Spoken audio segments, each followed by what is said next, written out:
दोस्तों, समुद्र मंथन के रत्नों के बारे में जानने से पहले आइए जानते हैं समुद्र मंथन से जुड़ी एक पौराणिक कथा। कहा जाता है कि एक बार जब दुर्वासा ऋषि एवं उनके शिष्य शिवजी के दर्शन के लिए कैलाश पर्वत जा रहे थे, तभी उन्हें देवराज इंद्र मिले। दुर्वासा ऋषि इंद्र से बहुत खुश हुए और उन्होंने इंद्र को विष्णु भगवान का पारिजात पुष्प दिया। धन संपत्ति, वैभव एवं इंद्रासन के गर्व में डूबे इंद्र ने उस पारिजात पुष्प को अपने प्रिय हाथी ऐरावत के मस्तक पर रख दिया। उस पुष्प के हाथी को स्पर्श करते ही वो विष्णु भगवान के समान तेजस्वी हो गया। उसने इंद्र का अनादर करते हुए दिव्य पुष्प को कुचल दिया और जंगल की ओर चला गया। ये देखकर दुर्वासा ऋषि को इंद्र पर काफी गुस्सा आया और उन्होंने देवराज इंद्र को श्री यानी कि लक्ष्मी से हीन हो जाने का श्राप दे दिया।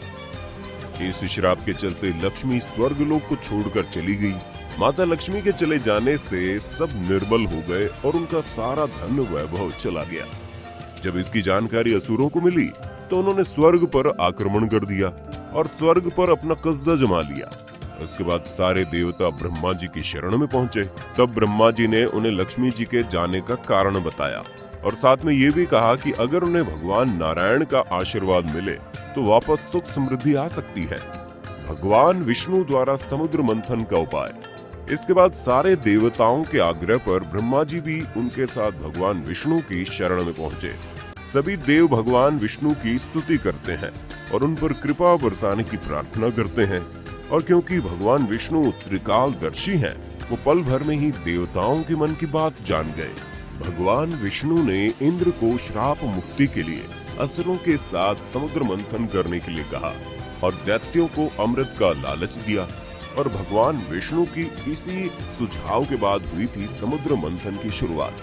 ये समुद्र क्षीर सागर था, जिसे आज हम हिंद महासागर कहते हैं। जब देवताओं और असुरों ने समुद्र मंथन शुरू किया, तब भगवान विष्णु ने कछुआ बनकर मंथन में भाग लिया।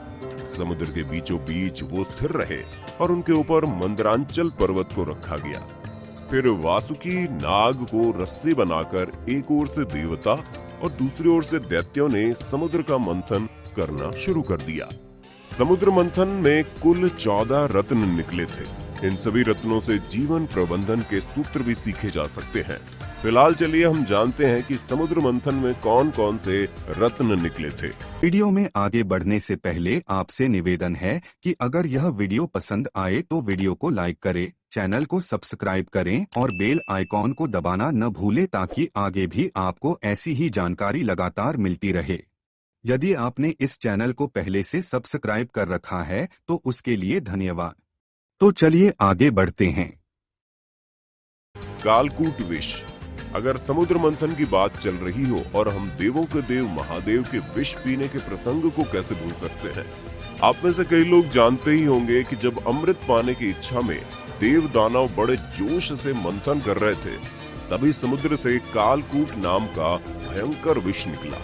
ये मंथन के दौरान निकला था तो इसकी अग्नि से 10 दिशाएं जलने लगी और सारे संसार में हाहाकार मच गया। इस पर सभी ने मिलकर भगवान शिव से प्रार्थना की और इस प्रार्थना को सुनकर महादेव शिव ने उस विष को हथेली पर रखकर उसे पी लिया, किंतु उसे कंठ से नीचे नहीं उतरने दिया। और हम जो भगवान शिव का गला नीला देखते हैं, ये कालकूट विष का ही प्रभाव है। तभी से महादेव जी को नीलकंठ कहा जाने लगा। पौराणिक कथा के अनुसार विष को पीते समय शिव की हथेली से थोड़ा सा विष पृथ्वी पर टपक गया था, जिसे सांप, बिच्छू आदि विषैले जंतुओं ने ग्रहण कर लिया। कामधेनु गाय। आप में से कई लोगों ने कामधेनु गाय का नाम तो सुना ही होगा। समुद्र मंथन के दौरान कामधेनु गाय निकली थी। इस गाय में दिव्य शक्तियां थी। हम सब ये जानते हैं कि गाय को हिंदू धर्म में पवित्र पशु माना जाता है और कामधेनु यानी कि सबका पालन करने वाली। ऐसे में लोक कल्याण को ध्यान में रखते हुए ये गाय ऋषियों को दे दी गई थी। उच्चै श्रवा घोड़ा। पौराणिक धर्म ग्रंथों और हिंदू मान्यताओं के मुताबिक इस खास 8 सर वाले घोड़े को देवराज इंद्र को दे दिया गया। बता दे कि उच्च जिसके कान ऊंचे हो या फिर जो ऊंचा सुनता हो। इस घोड़े का रंग सफेद था। बता दें कि उच्च श्रवा का पोषण अमृत से होता है और उसे घोड़ों का राजा कहा जाता है। ऐरावत। ऐरावत सफेद रंग के हाथी होते हैं, जिसे सफेद हाथियों का राजा माना जाता था। मंथन से मिले रत्नों के बंटवारे के वक्त ऐरावत को इंद्र को दे दिया गया। बता दें कि ये 4 दांतों वाला सफेद हाथी था, जो कि आज के समय में मिलना मुश्किल है। कौस्तुभ मणि। समुद्र मंथन के दौरान कौस्तुभ मणि प्रकट हुई, जिसे भगवान विष्णु ने अपने हृदय पर धारण कर लिया। ये बहुत ही चमकदार थी और ऐसा माना जाता है कि जहाँ भी ये मणि होती है वहाँ कोई भी मुसीबत नहीं आती है। कल्प वृक्ष। इस वृक्ष को कल्प द्रुम या कल्प तरु भी कहा जाता है। इसे प्राप्त करने के लिए देवराज इंद्र ने इसे सुर कानन में स्थापित कर दिया। बता दें कि स्कंद पुराण और विष्णु पुराण में पारिजात के वृक्ष को ही कल्प वृक्ष कहा गया है। अप्सरा। ये बात तो आप में से कई लोग जानते होंगे कि समुद्र मंथन के दौरान रंभा नामक अप्सरा भी प्रकट हुई थी। ऐसा कहा जाता है कि वो बहुत ही ज्यादा सुंदर थी और वो खुद ही देवताओं के पास चली गई। और दोस्तों, अगर आपने भी अप्सराओं के किस्से सुने हैं तो वीडियो को लाइक जरूर कर दीजिए। वारुणी। समुद्र मंथन के दौरान वारुणी भी प्रकट हुई थी। भगवान विष्णु की इजाजत से दैत्यों ने इसे ले लिया। दरअसल वारुणी का अर्थ मदिरा होता है और इसी वजह से दैत्य हमेशा मदिरा में डूबे रहते थे। देवी लक्ष्मी। समुद्र मंथन के दौरान रत्न के रूप में देवी लक्ष्मी की भी उत्पत्ति हुई। माना जाता है जिस भी घर में स्त्री का सम्मान होता है वहाँ समृद्धि कायम रहती है। सभी चाहते थे कि लक्ष्मी उन्हें मिल जाए, लेकिन लक्ष्मी ने भगवान विष्णु से विवाह कर लिया। चंद्रमा। समुद्र मंथन के दौरान 10वें नंबर पर चंद्रमा प्रकट हुए, जिन्हें भगवान शिव ने अपने मस्तक पर धारण कर लिया। शंख।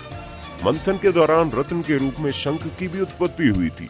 शंख को विजय, समृद्धि, सुख, शांति, यश और लक्ष्मी का प्रतीक माना गया है। शंख नाद का प्रतीक है। यह शंख भगवान विष्णु को समर्पित कर दिया गया, इसलिए लक्ष्मी विष्णु पूजा में शंख को बजाया जाता है। पारिजात वृक्ष। समुद्र मंथन में 14 रत्नों में से एक पारिजात वृक्ष भी था।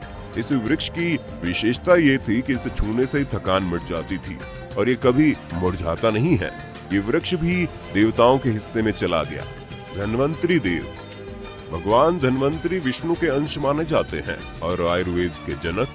अपने अवतरण के बाद इन्होंने ही लोक कल्याण के लिए आयुर्वेद बनाया और ऋषि मुनियों और वैद्यों को इसका ज्ञान दिया। अमृत। समुद्र मंथन के दौरान प्रकट होने वाला 14वां और अंतिम रत्न था अमृत। अमृत को देखकर दानव आपस में लड़ने लगे।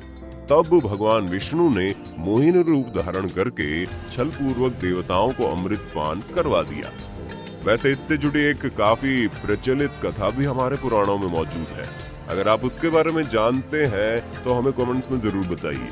उम्मीद है आज की इस वीडियो से आपको कुछ नई जानकारी मिली होगी। अगर आपको वीडियो पसंद आई तो इसे लाइक कर दीजिए, ज्यादा से ज्यादा शेयर कर दीजिए। साथ ही साथ हमारे चैनल सब्सक्राइब कर नोटिफिकेशन बटन ऑन कर लीजिए